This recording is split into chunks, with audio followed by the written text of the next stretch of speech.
ਸੈਮ agent ਮੁਰਦਾਬਾਦ, ਸੈਮ agent ਮੁਰਦਾਬਾਦ। ਇੱਕ ਠੱਗ ਸਰਬਜੀਤ ਸਿੰਘ ਏਜੰਟ ਸੀ, ਉਹਨੇ ਮੈਨੂੰ ਵਰਕ ਪਰਮਿਟ ਦੇ ਲਈ ਮੇਰੇ ਕੋਲ 8 ਲੱਖ ਰੁਪਏ ਲੈ ਕੇ ਤੇ ਉਸ ਤੋਂ ਬਾਅਦ ਨਾ ਦੇ ਬਾਹਰ ਭੇਜਿਆ ਤੇ ਨਾ ਹੀ ਪੈਸੇ ਮੋੜੇ।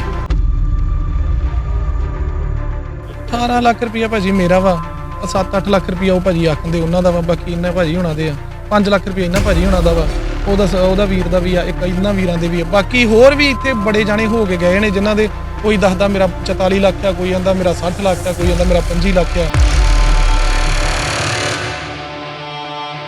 ਖੁਦਕੁਸ਼ੀ ਕਰਾਂਗੇ ਜੇ ਨਾ ਸਾਡੇ ਪੈਸੇ ਮੁੜਨਗੇ ਜੀ, ਇੱਥੇ ਹੀ ਅਸੀਂ ਬਵਾਂਗੇ ਜਿੰਨਾ ਚਿਰ ਤੱਕ ਸਾਡੇ ਪੈਸੇ ਨਹੀਂ ਦਿੰਦਾ ਜੀ।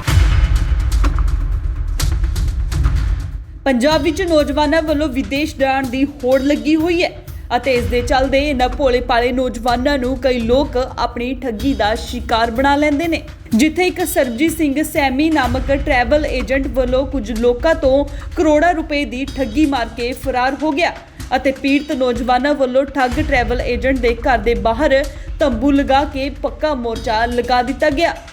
ਨੌਜਵਾਨਾਂ ਦਾ ਕਹਿਣਾ ਹੈ ਕਿ ਉਹ ਪੰਜਾਬ ਦੇ ਵੱਖ-ਵੱਖ ਹਿੱਸਿਆਂ ਤੋਂ ਆਏ ਨੇ ਅਤੇ ਉਹ ਇਸ ਟਰੈਵਲ ਏਜੰਟ ਦੀ ਠੱਗੀ ਦਾ ਸ਼ਿਕਾਰ ਹੋਏ ਨੇ, ਜਿੱਥੇ ਨੌਜਵਾਨਾਂ ਦੀ ਕੁੱਲ ਰਕਮ ਕਰੋੜਾਂ 'ਚ ਬਣਦੀ ਹੈ ਅਤੇ ਨਾ ਤਾਂ ਟਰੈਵਲ ਏਜੰਟ ਨੇ ਉਹਨਾਂ ਦਾ ਵੀਜ਼ਾ ਲਗਵਾਇਆ ਹੈ ਤੇ ਨਾ ਹੀ ਉਹਨਾਂ ਦੇ ਪੈਸੇ ਵਾਪਸ ਦਿੱਤੇ ਨੇ, ਜਿਸ ਤੋਂ ਬਾਅਦ ਮਜਬੂਰਨ ਉਹਨਾਂ ਵੱਲੋਂ ਹੁਣ ਉਕਤ ਟਰੈਵਲ ਏਜੰਟ ਦੇ ਘਰ ਦੇ ਬਾਹਰ ਪੱਕਾ ਧਰਨਾ ਲਗਾ ਦਿੱਤਾ ਗਿਆ। ਨੌਜਵਾਨਾਂ ਦਾ ਕਹਿਣਾ ਹੈ ਕਿ ਜਾਂ ਤਾਂ ਪੈਸੇ ਲੈ ਕੇ ਜਾਵਾਂਗੇ ਜਾਂ ਇੱਥੋਂ ਮਰ ਕੇ ਜਾਵਾਂਗੇ। ਨੌਜਵਾਨਾਂ ਨੇ ਅੱਗੇ ਦੱਸਿਆ ਕਿ ਉਹਨਾਂ ਨੇ ਇਸ ਸੰਬੰਧੀ ਪੁਲਿਸ ਦਰਖਾਸਤ ਵੀ ਦਿੱਤੀ ਹੈ, ਪਰ ਉਕਤ ਠੱਗ ਟਰੈਵਲ ਏਜੰਟ ਪੁਲਿਸ ਦੀਆਂ ਨਿਗਾਹਾਂ ਵਿੱਚ ਵੀ ਭਗੌੜਾ ਹੈ ਅਤੇ ਪੁਲਿਸ ਵੀ ਠੱਗ ਟਰੈਵਲ ਏਜੰਟ ਦੀ ਭਾਲ ਵਿੱਚ ਹੈ। ਇੱਕ ਠੱਗ ਸਰਬਜੀਤ ਸਿੰਘ ਏਜੰਟ ਸੀ, ਉਹਨੇ ਮੈਨੂੰ ਵਰਕ ਪਰਮਿਟ ਦੇ ਲਈ ਮੇਰੇ ਕੋਲ 8 ਲੱਖ ਰੁਪਏ ਲੈ ਕੇ ਤੇ ਉਸ ਤੋਂ ਬਾਅਦ ਨਾ ਦੇ ਬਾਹਰ ਭੇਜਿਆ ਤੇ ਨਾ ਹੀ ਪੈਸੇ ਮੋੜੇ।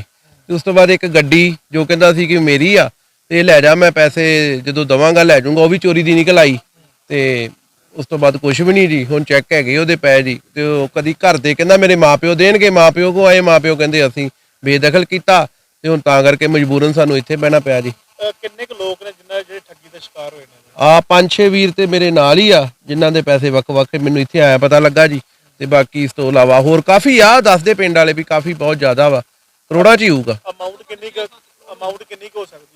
5 ਕਰੋੜ ਹਾਂ ਹੋ ਸਕਦੀ, 6-7 ਕਰੋੜ ਹੋ ਸਕਦੀ। ਤੇ ਕੋਈ ਪੁਲਿਸ ਨੂੰ ਤੁਸੀਂ ਦਿੱਤੀ FIR ਕਮਿਸ਼ਨਰ ਸਾਹਿਬ ਦੇ ਪੇਸ਼ ਹੋਇਆ ਸੀ ਅੱਜ ਤੋਂ 10 ਕੁ ਦਿਨ ਪਹਿਲਾਂ, ਤੇ ਉਹਦੀ ਉਹਨਾਂ ਨੇ ਇਨਕੁਆਰੀ ਥਾਣਾ ਛਿਆਟਾ ਲਾਈ ਆ ਜੀ। ਉੱਥੇ ਮੈਂ ਗਿਆ ਸੀ, ਉਹ ਕਹਿੰਦੇ ਮੈਂ ਇਨਕੁਆਰੀ ਕਰਨ ਡਿਆ ਜੀ। ਹੁਣ ਦੇਖੋ ਅੱਗੇ ਚੈੱਕ ਵੀ ਲਾਏ ਹੋਏ ਆ ਜੀ। ਤੇ ਪ੍ਰੋਟੈਸਟ ਹੋਣੇ ਤੇ ਜਾਰੀ ਰਹੇਗਾ ਜਿੰਨੇ ਚਿਰ? ਹਾਂ ਬਿਲਕੁਲ ਬਿਲਕੁਲ, ਅਸੀਂ ਇੱਥੇ ਨਹੀਂ ਤੇ ਖੁਦਕੁਸ਼ੀ ਕਰਾਂਗੇ ਜੇ ਨਾ ਸਾਡੇ ਪੈਸੇ ਮੁੜਨਗੇ ਜੀ, ਇੱਥੇ ਹੀ ਅਸੀਂ ਬਵਾਂਗੇ ਜਿੰਨਾ ਚਿਰ ਤੱਕ ਸਾਡੇ ਪੈਸੇ ਨਹੀਂ ਦਿੰਦਾ ਜੀ। ਹਾਂਜੀ ਮਿਹਰਬਾਨੀ। ਪੁਲਿਸ ਦਾ ਕੀ ਕਹਿਣਾ? ਪੁਲਿਸ ਦਾ ਇਹੀ ਇਨਕੁਆਰੀ ਚੱਲ ਰਹੀ ਹੈ ਜੀ, ਬਸ ਹੋਰ ਕੁਝ ਵੀ ਨਹੀਂ। ਪੁਲਿਸ ਨੇ ਕਿਹਾ ਜੀ ਫਰਾਰ ਆ ਜੀ, ਲੱਭ ਰਹੇ ਆ, ਇਹੋ ਕਹੀ ਜਾਂਦੇ ਜੀ ਜਦੋਂ ਜਾਈਦਾ। ਤਾਂ ਹੁਣ ਤੁਸੀਂ ਉਹਨਾਂ ਦੇ ਘਰਦਿਆਂ ਨੂੰ ਬਾਹਰ ਨਹੀਂ ਨਿਕਲਣ ਦਿੰਦੇ? ਅਸੀਂ ਇਹੀ ਉਹਨਾਂ ਦਾ ਰਾਹ ਰੋਕਿਆ ਜੀ, ਬਾਕੀ ਵੇਖੋ ਉਹ ਕਹੀ ਜਾਂਦੇ ਬੇਦਖਲ ਆ ਜੀ। ਉਹ ਆਖੀ ਜਾਂਦਾ ਮੇਰੇ ਮਾਪਿਓ ਘਰ ਬੈਠੇ, ਉਹ ਤੁਹਾਨੂੰ ਭਾਵੇਂ ਜਿੱਦਾਂ ਮਰਜ਼ੀ ਦੇਣਗੇ, ਇਹ ਕਰਨਗੇ ਉਹ ਕਰਨਗੇ ਜੀ, ਆਪ ਫਰਾਰ ਆ ਜੀ। ਹੁਣ ਸਮਝ ਨਹੀਂ ਲੱਗਦੀ ਕੁਝ ਵੀ। ਨਾ ਜੀ ਨਾ, ਕਦੀ ਆ ਮੈਸੇਜ ਮੂਸੇਜ ਮਾੜਾ ਮੋਟਾ ਕਰ ਦੂਗਾ, ਝੂਠੇ ਲਾਰੇ ਲੂਰੇ ਲਾਦਾ, ਹੋਰ ਗੱਲਬਾਤ ਕੋਈ ਨਹੀਂ ਕਦੀ ਹੋਈ ਜੀ ਸਾਡੀ।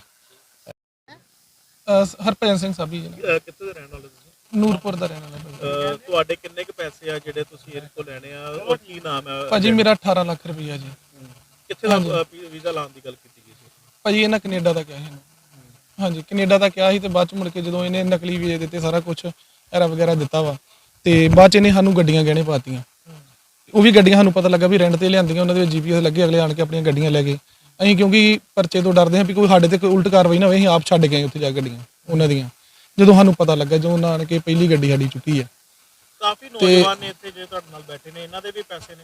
ਹਾਂਜੀ ਬਿਲਕੁਲ, ਆ 3-4 ਵੀਰ ਤੇ ਹੋਰ ਵੀ ਨਾਲ ਨੇ, ਉਹ ਵੀ ਸਾਨੂੰ ਇੱਥੇ ਆਇਆ ਪਤਾ ਲੱਗਾ ਸਾਰਿਆਂ ਨੂੰ। ਤੇ ਹੁਣ ਟੋਟਲ ਅਮਾਉਂਟ ਕਿੰਨੀ ਹੈ ਜਿਹੜੀ ਇਹਨਾਂ ਕੋਲ ਲੈਣ ਵਾਲੀ ਹੈ?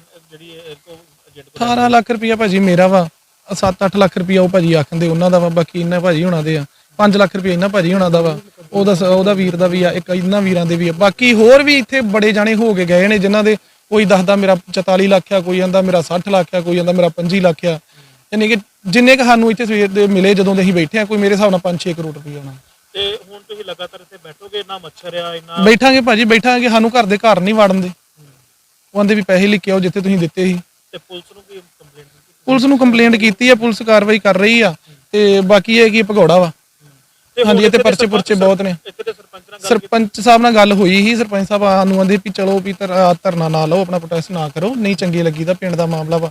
ਉਹ ਹੁਣ ਗਏ ਨੇ ਗੱਲ ਕਰਨ ਦੇ ਨੇ ਅੰਦਰ, ਸੋਮਵਾਰ ਦਾ ਟਾਈਮ ਮੰਗਦੇ ਨੇ। ਅਸੀਂ ਕਿਹਾ ਵੀ ਨਹੀਂ, ਅਸੀਂ ਸੋਮਵਾਰ ਤੱਕ ਨਹੀਂ ਵੀ ਟਾਈਮ ਦੇ ਸਕਦੇ, ਸਾਨੂੰ ਕੋਈ ਨਾ ਕੋਈ ਹੱਲ ਦੱਸੋ। ਜਾਂ ਸਰਪੰਚ ਸਾਹਿਬ ਨੂੰ ਅਸੀਂ ਕਿਹਾ ਵੀ ਤੁਸੀਂ ਆਪਣੀ ਜ਼ਿੰਮੇਵਾਰੀ ਚੁੱਕੋ, ਅਸੀਂ ਹੁਣੇ ਚੱਲ ਜਾਂਦੇ ਹਾਂ। ਠੀਕ ਹੈ ਨਾ, ਉਹਨਾਂ ਦੇ ਨਾਲ ਗੱਲ ਹੋ ਰਹੀ ਹੈ ਫੋਨ ਤੇ ਉਹਦੀ ਅੰਦਰ। ਇਹਦਾ ਮਾਪਿਓ ਕਹਿੰਦਾ ਅਸੀਂ ਬੇਦਖਲ ਕੀਤਾ, ਕੋਈ ਬੇਦਖਲ ਨਹੀਂ ਹੈ ਭਾਜੀ, ਇਹ ਸਿਰਫ ਇੱਕ ਨਾ ਫਾਰਮੈਲਿਟੀਆਂ ਇਹਨਾਂ ਕੀਤੀਆਂ ਬੇਦਖਲੀ ਦੀਆਂ, ਹੋਰ ਕੁਛ ਨਹੀਂ ਜੇ ਭਾਜੀ। ਇੱਥੇ ਹੀ ਆਉਂਦਾ ਵਾ, ਇੱਥੇ ਹੀ ਸਾਰਾ ਕੁਝ ਰਹਿੰਦਾ ਵਾ ਉਹ, ਤੇ ਉਹਦੇ ਸਹੁਰੇ ਸੂਰੇ ਮਿਲਦੇ ਨੇ, ਸਭ ਸਾਰੇ ਮਿਲਦੇ ਤਾਂ ਸਾਂਢੂ ਵੀ ਉਹਦਾ ਵੀ ਰੋਲ ਮੇਨ ਵਿੱਚ। ਹਾਂਜੀ, ਤੇ ਹੁਣ ਵੀ ਉਹਦੀ ਫੋਨ ਤੇ ਅੰਦਰ ਗੱਲ ਹੋ ਰਹੀ ਹੈ। ਉਹਦੀ ਮਾਂ ਅਸੀਂ ਗਏ ਹਾਂ ਦੀ ਵੀ ਅਸੀਂ ਤੇ ਬੇਦਖਲ ਕੀਤਾ ਜਾਂ ਕੁਛ ਆ, ਤੇ ਫਿਰ ਗੱਲ ਕਿੱਦਾਂ ਕਰਨ ਦੀ ਉਹਦੇ ਨਾਲ ਫੋਨ ਤੇ ਦੱਸੋ। ਟੋਟਲ ਫਿਰ ਉਹ ਜ਼ਿੰਮੇਵਾਰੀ ਕਿੱਦਾਂ ਚੁੱਕਣ ਦਿਆ, ਹੁਣ ਸਰਪੰਚ ਕਿੱਦਾਂ ਆਣ ਕੇ ਗੱਲ ਕਰਨ ਦਿਆ। ਟੋਟਲ 7 ਕਰੋੜ ਰੁਪਏ ਤੁਹਾਡੇ ਖਿਲਾਫ। ਹਾਂ ਹੋਣਾ ਹੀ ਆ, ਜਿੰਨੇ ਆਣ ਕੇ ਵਿਚਾਰੇ ਦੁਖੀ ਹੋਰ ਵੀ ਹੱਦ ਤੋਂ ਤੇ ਤਾਂ ਨੇ। ਦੂਜੇ ਪਾਸੇ ਪਿੰਡ ਦੇ ਸਰਪੰਚ ਨੇ ਉਕਤ ਠੱਗ ਟਰੈਵਲ ਏਜੰਟ ਦੇ ਪਰਿਵਾਰ ਨਾਲ ਵੀ ਗੱਲਬਾਤ ਕਰਕੇ ਨੌਜਵਾਨਾਂ ਨੂੰ ਵਿਸ਼ਵਾਸ ਦਿਵਾਇਆ ਕਿ ਸੋਮਵਾਰ ਤੱਕ ਉਹਨਾਂ ਨੂੰ ਪੈਸੇ ਦਿਵਾ ਦਿੱਤੇ ਜਾਣਗੇ। ਕੱਲ ਇਹ ਵੀਰੇ ਵੀ ਮੇਰਾ ਵੀਰ ਆਏ ਆ, ਇੱਥੇ ਮੈਂ ਪਹੁੰਚਿਆ, ਜੋ ਆਣ ਕੇ ਵੇਖਿਆ ਵੀ ਆਪਣਾ ਟੈਂਟ ਲਾਉਂਦੇ ਜੋ ਵੀ ਦੁਖੀ ਆ। ਠੀਕ ਹੈ ਨਾ ਗੱਲ, ਤੇ ਮੈਂ ਘਰ ਵੀ ਗਿਆ ਉਹਨਾਂ ਨਾਲ ਗੱਲਬਾਤ ਕੀਤੀ ਆ। ਉਹ ਕਹਿੰਦੇ ਆ ਵੀ ਜੋ ਬਣਦਾ ਇਹਨਾਂ ਦਾ ਸਾਨੂੰ ਟਾਈਮ ਦਿੱਤਾ ਜਾਵੇ, ਇੱਕ ਮੌਕਾ ਨਾ ਲਿਆ ਮੇਰੇ ਕੋਲ ਸੋਮਵਾਰ ਤੱਕ, ਵੀ ਅਸੀਂ ਵੇਖੀ ਨਾਲ ਨਿਬੇੜਾਂਗੇ। ਜੇ ਨਹੀਂ ਨਿਬੜਦਾ ਤਾਂ ਵੇਖੋ ਅਗਲਾ ਪ੍ਰਸ਼ਾਸਨ ਕੀ ਕਾਰਵਾਈ ਕਰਦਾ।